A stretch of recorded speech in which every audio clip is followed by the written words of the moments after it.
দেখেন, এটা একটা হত্যা মামলা। এই মামলাটা হত্যা মামলা হিসেবেই রায়হানের স্ত্রী তান্নি এই মামলাটা কোতোয়ালি থানায় করেছেন। এখানে অন্য কোনো ধারা বা অন্য কোনো আইনে এটার কোনো সুযোগ নাই, এটার বিচারের সুযোগ নাই, যেহেতু ডাইরেক্ট হত্যা মামলা। যদিও চার্জ ফ্রেম হয়েছে হেফাজতে মৃত্যু নিরোধ আইন 2013 সহ 302, 201, 34 দণ্ডবিধি ধারায়।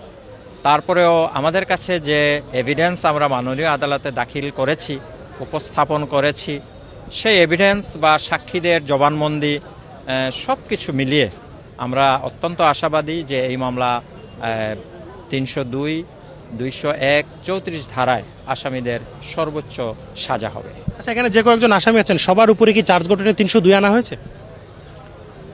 302 এর চার্জ মূলত সকল আসামির বিরুদ্ধে না। যেমন আসামি হাসান, তার বিরুদ্ধে না, কারণ সে ঘটনার তারিখে ছিল না। আসার পরে একজন সাংবাদিক আছেন আবদুল্লাহ আল নুমান, সে ঘটনার সময় ছিল না। এদের বিরুদ্ধে 302 না, বাকিদের বিরুদ্ধে 302 ধারার চার্জ আনা হয়েছে।